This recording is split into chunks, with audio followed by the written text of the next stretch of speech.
അൽഹംദുലില്ലാ അസ്സലാത്തു വസ്സലാമു അലാ റസൂലില്ലാ വഅലാ ആലിഹി വസഹ്ബിഹി അജ്മഈൻ. സ്നേഹനിധികളായ മക്കളെ, അസ്സലാമു അലൈക്കും വറഹ്മത്തുള്ളാഹി. ഇന്നത്തെ ക്യൂ സ്പോട്ടിലേക്ക് എല്ലാവർക്കും ഹൃദ്യമായ സ്വാഗതം. നാം സൂറ അൽ ലൈൽ ആണ് പഠിച്ചു തുടങ്ങിയത് അല്ലേ? വിശുദ്ധ ഖുർആനിലെ 92ാമത്തെ സൂറയാണ് സൂറത്തുൽ ലൈൽ. അതിലെ ആദ്യത്തെ 2 സൂക്തങ്ങളുടെ അർത്ഥവും അതുപോലെ പാരായണവും ആശയവും ഒക്കെ നാം മനസ്സിലാക്കിയിട്ടുണ്ട്. ഇൻഷാ അല്ലാഹ് ഇന്ന് നമുക്ക് 3 മുതലുള്ള ആയത്തുകൾ ശ്രദ്ധിക്കാം. അഊദു ബില്ലാഹി മിനശ് ശൈത്വാനിർ റജീം. ബിസ്മില്ലാഹിർ റഹ്മാനിർ റഹീം. വമാ ഖലഖൽ ദക്കറ വൽ ഉൻസാ ഇന്ന സഅയകും ലശത്താ. 3-ാമത്തെ ആയത്ത് വ അതോടൊപ്പം മാ ഒന്ന് ഏതോ അത് ഖലഖ സൃഷ്ടിച്ചു അൽ ദക്കർ ദക്കർ ആണ് അല്ലെങ്കിൽ പുരുഷൻ, ഉൻസ പെണ്ണ്. അൽ ദക്കറ വൽ ഉൻസ ആണും പെണ്ണും എന്നാണ് അർത്ഥം. വമൻ ഖലഖൽ ദക്കറ വൽ ഉൻസ ആണിനെയും പെണ്ണിനെയും സൃഷ്ടിച്ചതിനെ കൊണ്ടും സത്യം എന്നാണ് ഉദ്ദേശം. നേരത്തെ വന്ന ആയത്തുകളോട് കണക്റ്റഡ് ആയിട്ട് തന്നെയാണ് ഈ ആയത്തും വരുന്നത്. അപ്പം ഇങ്ങനെ വരുമ്പോൾ ആദ്യത്തെ ആയത്തിലെ സ്റ്റാർട്ടിങ്ങിലുള്ള വാവില്ലേ, അത് വാവിൽ ഖസമാണ്, സത്യം ചെയ്യുന്ന വാവാണ്. ഇപ്പോൾ 2ഉം 3ഉം ആയത്തുകളും തുടങ്ങുന്നത് വാവ് കൊണ്ട് തന്നെയാണ് അല്ലേ? വന്നഹാരി ഇദാ തജല്ല വമാ ഖലഖൽ ദക്കറ വൽ ഉൻസ. അപ്പോൾ ആ വാവ് എന്താണ്? ആദ്യത്തിനോട് കണക്ട് ചെയ്തിട്ട് ആൻഡ് ചേർത്ത് പറയുന്ന വാവാണ്. വന്നഹാർ പകലിനെ കൊണ്ടും, അതേപോലെ വമാ ഖലഖൽ ദക്കറ വൽ ഉൻസ ആണിനെയും പെണ്ണിനെയും സൃഷ്ടിച്ചതിനെ കൊണ്ടും എന്നാണ്. മാ എന്ന വാക്ക് നമ്മൾ പല അർത്ഥത്തിൽ പഠിച്ചിട്ടുണ്ട്. നിങ്ങൾ ഓർക്കുന്നില്ലേ? സൂറത്തുൽ ഫലഖിൽ 2ാമത്തെ ആയത്ത് എന്താണ്? മിൻ ശർരി മാ ഖലഖ അല്ലേ? അവിടെ വന്നിട്ടുണ്ട്. ആ മായുടെ അർത്ഥം എന്തോ അത് എന്നായിരുന്നു. പിന്നെ ഇവിടെ മാ പഠിച്ചത് മാ അഗ്ന അൻഹു മാലുഹു വമാ കസബ്. മാ അഗ്ന പ്രയോജനപ്പെട്ടില്ല, അവിടെ നെഗറ്റീവ് മീനിങ് ആണ് മാ. പിന്നെ പഠിച്ചത് അൽ ഖാരിഅ. മൽ ഖാരിഅ എന്താണ്? ഖാരിഅ അവിടെ ചോദ്യമാണ് അല്ലേ? എന്താണ്? മാ എന്ത് എന്നുള്ള അർത്ഥമാണ്. അപ്പം ഇവിടെ നമ്മൾ സൂറത്തുൽ ഫലഖിൽ പഠിച്ച പോലെ അതേ ആശയത്തിലാണ് വമാ ഖലഖ സൃഷ്ടിച്ചത് എന്താണോ അത്, സൃഷ്ടിച്ച ശക്തി എന്നാണ് അവിടെ ഉദ്ദേശം. ആ പവർ ഉണ്ടല്ലോ, അതാണ്.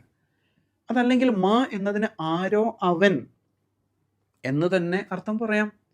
വമാ ഖലഖ സൃഷ്ടിച്ചവനാരോ അവനെ കൊണ്ടും, സൃഷ്ടിച്ച ശക്തി ഏതാണോ അതിനെ കൊണ്ടും, അൽ ദക്കർ ആണിനെ, വൽ ഉൻസ പെണ്ണിനെയും, ആണിനെയും പെണ്ണിനെയും സൃഷ്ടിച്ചവനെ കൊണ്ടും സത്യം എന്നാണ്.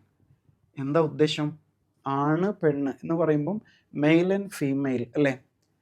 രണ്ടും രണ്ടാണല്ലോ, എല്ലാ അർത്ഥത്തിലും അങ്ങനെയല്ലേ? അങ്ങനെയാണ്. എന്ന് പറഞ്ഞാൽ ആണിൻ്റെ ശരീരപ്രകൃതിയും പെണ്ണിൻ്റെ ശരീരപ്രകൃതിയും രണ്ടാണ്. പല വിധത്തിലും അവരുടെ സ്വഭാവത്തിലും പ്രകൃതത്തിലൊക്കെ അങ്ങനെ ഒരു വ്യത്യാസം നമ്മൾ കാണൂലേ? നമ്മുടെ ക്ലാസ്സിൽ ആൺകുട്ടികളുണ്ട്, പെൺകുട്ടികളുണ്ട്, രണ്ടാളും ഒരുപോലെ അല്ലല്ലോ. പല കാര്യത്തിൽ വ്യത്യാസം ഉണ്ടാവും. പക്ഷെ ഇന്ന് അങ്ങനെയല്ല, ട്രെൻഡ് മാറിക്കൊണ്ടിരിക്കുകയാണല്ലേ? ചിലപ്പോൾ സ്കൂളിലൊക്കെ ഉണ്ടല്ലോ, ആൺകുട്ടികൾ ധരിക്കുന്ന അതേ ഡ്രസ്സ്, അതേ യൂണിഫോം അണിഞ്ഞുകൊണ്ട് പെൺകുട്ടികളും ഉണ്ടാവും. അങ്ങനെയാണ്. അതേപോലെ തന്നെ പെൺകുട്ടികളെ പോലെ നടക്കുന്ന ആൺകുട്ടികൾ, മുടിയൊക്കെ നീട്ടി പിന്നെ ഇവിടെ ഇങ്ങനെ ക്ലിപ്പൊക്കെ വെച്ച് വേറൊരു സ്റ്റൈലിൽ നടക്കുന്ന ആൺകുട്ടികളെയും കാണാം. പക്ഷെ നമ്മൾ എങ്ങനെ മാറ്റിമറിക്കാൻ ശ്രമിച്ചാലും ആണ് ആണാണ്, പെണ്ണ് പെണ്ണാണ് അല്ലേ? ആ ആണിനെയും പെണ്ണിനെയും സൃഷ്ടിച്ച അള്ളാഹു പറയാണ് ആണ് വേറെയാണ്, പെണ്ണ് വേറെയാണ്. ആണിനെയും പെണ്ണിനെയും സൃഷ്ടിച്ചവനെ കൊണ്ടും സത്യം. അപ്പോൾ രാവും പകലും പറഞ്ഞില്ലേ? അതേപോലെ ആണും പെണ്ണും എന്താണ്? തികച്ചും വ്യത്യസ്തരാണ്. നമ്മളെങ്ങനെ ഒരുപോലെയാണെന്നൊക്കെ പറഞ്ഞാലും അല്ലേ? ഉമ്മയിലല്ലേ നമ്മളൊക്കെ ജനിച്ചത്? ഉമ്മയുടെ വയറ്റിലാണ് നമ്മൾ ഗർഭം കൊണ്ടത്, അങ്ങനെ ഉമ്മയിലൂടെയാണ് ജനിച്ചത് അല്ലേ. അപ്പോൾ ആ ഒരു പ്രത്യേകതയുണ്ട്. അപ്പോൾ അള്ളാഹു പറയുന്നത് എന്താണ്? ആണും പെണ്ണും പോലെ, രാവും പകലും പോലെ മനുഷ്യൻ എന്തൊരു വ്യത്യസ്തനാണ്. ഓരോ ആൾക്കും എന്തൊരു വ്യത്യാസമാണ്. ആരാ ഇങ്ങനെ മനുഷ്യനാക്കിയത്? അള്ളാഹു തന്നെയാണ് ആക്കിയത്. എന്നിട്ട് ആ അള്ളാഹു തന്നെ അതിനെക്കുറിച്ച് പറയാണ്. പക്ഷെ അടുത്ത ആയത്ത് കൂടി കണക്ട് ചെയ്യുമ്പോൾ നമുക്ക് കൂടുതൽ ആശയം വ്യക്തമാണ്. എന്താണ് 4-ാമത്തെ ആയത്ത്? ഇന്ന സഅയകും ലശത്താ. ഇന്ന, നിശ്ചയം. നമ്മൾ നേരത്തെ ഒരുപാട് പഠിച്ചാണല്ലേ. ഇന്ന കൊണ്ട് തുടങ്ങുന്നൊരു സൂറ തന്നെ പഠിച്ചില്ലേ? ഏത് സൂറയാ? സൂറത്തുൽ കൗസർ. ഇന്നാ അഅ്തൈനാക്കൽ കൗസർ. അതുപോലെ ഒരുപാട് സന്ദർഭങ്ങളിൽ ഇന്ന പഠിച്ചു. നിശ്ചയം എന്നാണ്, ഉറപ്പിച്ചു പറയാണ്. ഇന്ന സഅയ, സഅ യസ്അ എന്ന് പറഞ്ഞാൽ കൂടുതലായിട്ട് ട്രൈ ചെയ്യുക, പരിശ്രമിക്കുക എന്നാണ് അതിൻ്റെ അർത്ഥം. കൂടുതൽ എഫേർട്ട് എടുക്കുക എന്നുള്ളതാണ് സഅയ.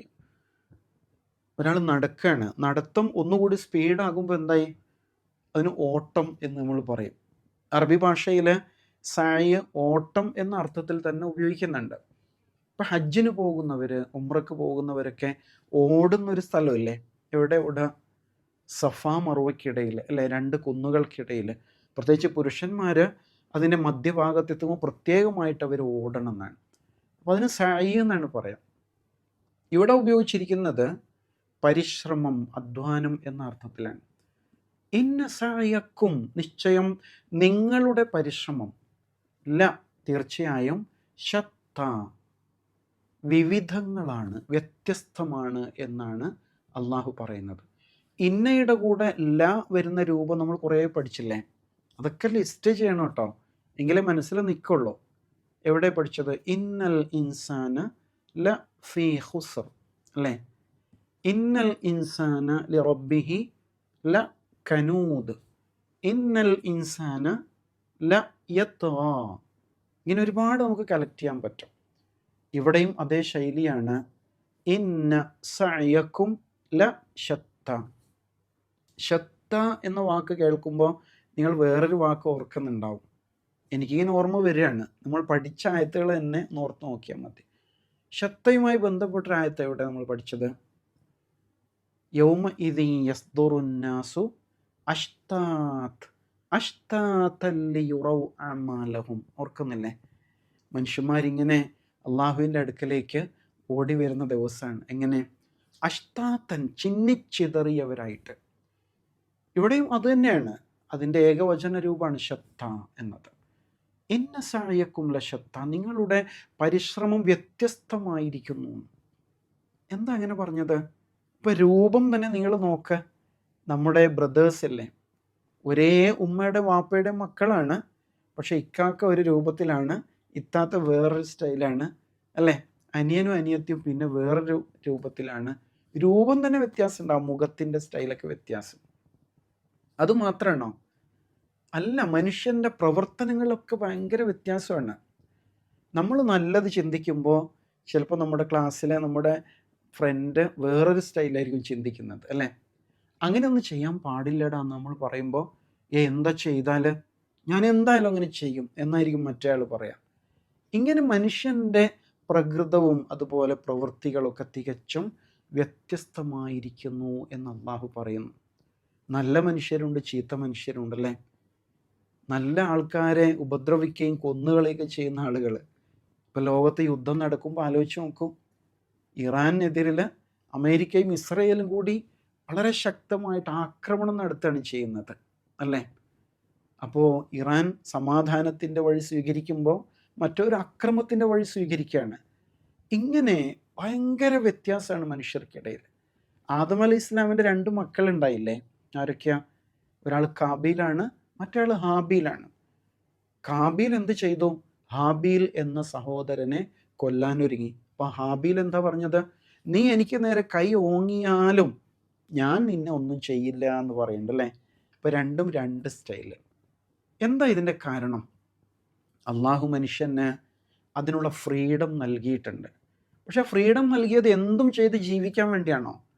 അങ്ങനെയല്ല, കൂടുതൽ നല്ലത് സെലക്ട് ചെയ്യാൻ വേണ്ടിയിട്ടുള്ള ഒരു ചാൻസ് എന്ന നിലക്കാണ് നൽകിയത്. പിന്നെ അത് ഒരു പരീക്ഷണം കൂടിയാണ് അല്ലേ?